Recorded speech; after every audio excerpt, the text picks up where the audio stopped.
Hi and welcome back to another Girl Gone London video. In today's episode, we're exploring some fascinating differences between Costco in the UK and in the US, including why I'm not allowed to be a member in the UK, which I'm still annoyed about, and it has nothing to do with my citizenship. The idea for this video came about because I was trying to put together another comprehensive UK versus US video for those who don't like the deep dives, but I can't help myself because once I started researching things about Costco, I couldn't stop, and here we are now. So you might have noticed already, if you're in the UK, that difference number one has something to do with the pronunciation of the store.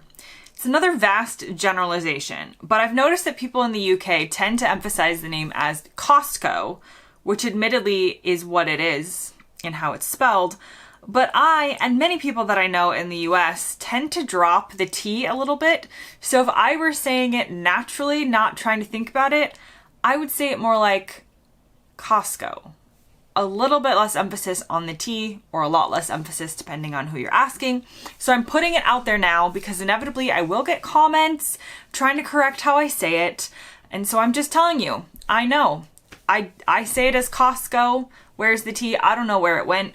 But here in the UK, the people that I do speak to about the store or videos that I've watched about it, they tend to say Costco and really emphasize both parts of the word.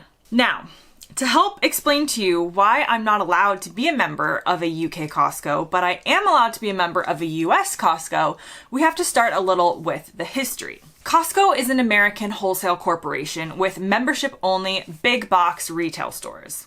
It's headquartered in the suburbs of Seattle, and it actually dates back to a store called Price Club that opened in 1976. Price Club targeted small business owners, selling items in bulk for a discounted price with a membership fee. Now, the first Costco warehouse was opened separately in 1983 and actually went public in 1985 with 17 warehouses nationally. Same sort of idea as Price Club. It's a wholesale distribution store. But in 1993, Costco and Price Club, again, this is all in the US, they merged, and it then became Price Costco for a little while, and you could use your membership at either Price Club or Costco. But 1 year later, the Price family pieced out to go do their own thing called Price Smart that's open in Central America and the Caribbean. And by 1997, Costco reverted back to just using the Costco name. All of the Price Club stores were rebranded as Costco, and it continued from there. Now, Costco is not just open in America. It has warehouses in places like Canada, Mexico, Japan, Australia, Korea, Spain, and of course, the UK. The UK currently has 29 Costco locations, with the first opened in 1993, though at the time, according to this article from the Herald, it was challenged by companies like Sainsbury's and Tesco because they didn't want Costco stealing all of their customers. Their objections were overruled because Costco is a different concept to a regular supermarket. It operates as a wholesaler rather than a retail operator. Also, side note, I love how this article from 1993 tries to explain wholesale clubs to the reader by saying, warehouse clubs offer their members the opportunity to buy in bulk a range of goods from baked beans to video recorders. It's just like such a random pair of things to mention, but also I love how it appeals to a British audience's desire to clearly buy tons of baked beans in bulk. Now that brings me to the membership differences. Back in the days of Price Club in the US, there were restrictions on who could shop at Costco. Again, it was for businesses. It was acting as a wholesaler. But once Costco became Costco, in the late 90s, anyone in the US who could pay the yearly membership fee could shop at Costco and could be a member. There are no restrictions currently on employment or whether you do or don't own a business. Anyone can join. And thus, Americans don't view Costco as exclusive in the same way they do in the UK. Though, of course, you do have to pay the fee, but many families in the US will have a Costco membership, and I could walk right into any American Costco and get a membership right now as well. In the UK, due to wholesale trading laws, this is not the case. In order to be allowed to open as a wholesaler, the UK Costco's cannot just sell to the general public in competition with regular retail stores.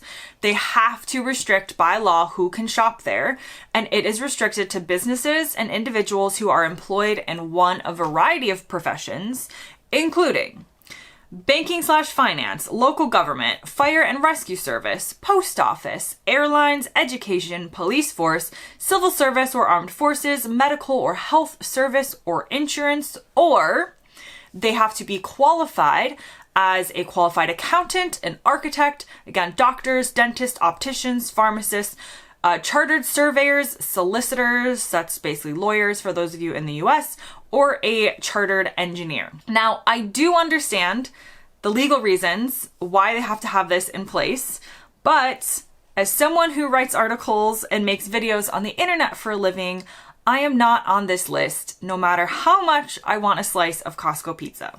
That being said, in the UK, you are allowed to bring guests in on a Costco membership, so if you know someone with a Costco card, they can bring you in to shop.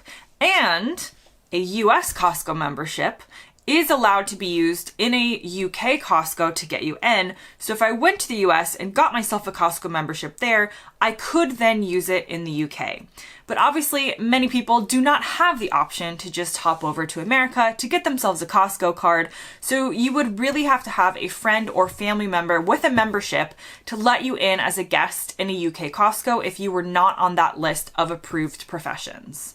So what's sold in a UK versus US Costco? Very similar items, but of course geared a little bit towards the local market. I do suspect that a UK Costco has a lot more Heinz baked beans than you would find in a US Costco. But because Costco is an American company, many American expats in the UK love going to the UK Costco's because they can find some American branded food products that they wouldn't find in regular UK supermarkets. The Kirkland brand, which is the Costco name brand or generic brand, is available in both the US and the UK, and they have everything from giant bags of almonds to toilet paper. Costco really does sell almost everything from food to books to clothes to electronics to gym equipment to gardening stuff in both countries. The list goes on, like it's Costco, that's why you go there, because you can buy literally anything. I have very fond memories of being allowed to hang out in the TV section, looking at all the big screens while my parents shopped for food when I was a kid. And of course, there's another thing I looked forward to when heading to Costco, which is samples. There's nothing like feeding your children dinner made up of Costco samples, a true American pastime, and I loved Costco samples as a kid and still do. If you've never been in a Costco, essentially they'll be promoting a certain food product by having kind and friendly looking people standing at a cart preparing individual samples for you to try for free to entice you to buy that product. You can kind of just like meander around the store collecting samples, and there isn't actually an obligation to buy the product. Samples are offered in both UK and US Costco's, but from my general research, it seems that samples at UK Costco's are more on the weekends, while US Costco's still do it throughout the week as well, though it is down to the individual store. So the individual store near you may be different, depending on their kind of rush hour times or availability of staff, but in general, samples still exist, thankfully, in Costco's in both countries. Now, if you haven't filled up on samples, then it's time to head to the Costco food court, which is clearly the best part of a Costco. But there are different options in both countries.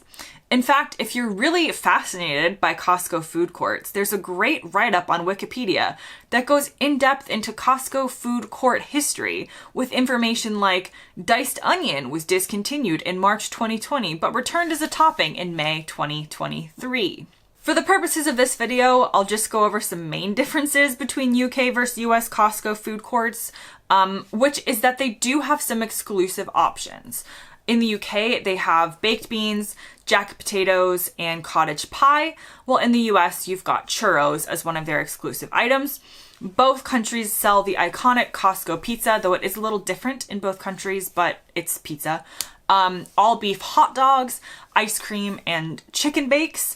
And here's a fun fact. The hot dog and soda combo is a famous loss leader for Costco. It's been the same price for decades without going up, It's $1.50 in the US and £1.50 in the UK. The food courts in both look relatively similar, as seen in this Business Insider article, with classic red and white Costco colors, but the food courts in the US tend to be more spacious than in the UK, with more space between tables, but that basically describes all of America compared to the UK in terms of size, so there's no real surprise there. Now that brings us to the end of our video. Did you really need to know that you can get cottage pie in a UK Costco and churros in a US Costco? Probably not, but I hope you enjoyed, and I do have one small thing to mention if you've made it to the end of this video, because that means that you enjoy these deep dive style videos and haven't clicked off to go watch something else during this time. So while I love doing deep dives and will continue to do them, there is no denying, based on my analytics, that they don't do as well overall as more broad videos, the kind that you see on almost every expat channel that many of you have suggested that you're tired of watching.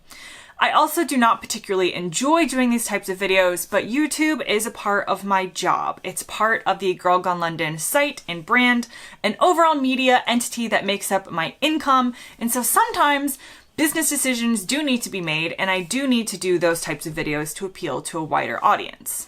However, I have come up with a little bit of a solution. I have enabled a small YouTube membership option for the channel, which I set to the lowest membership amount that I think it let me. I should have researched this before filming this. I think it's $2.99 a month. I'll put it here in case I'm wrong. But I thought this might be a way of asking for those of you who enjoyed the deep dives to consider becoming a member to enable me to keep making more of them compared to the broader videos. This is not an ultimatum or me saying I won't do these videos if you don't support the channel, or that for right now that you can't see them if you don't do that. Not at all.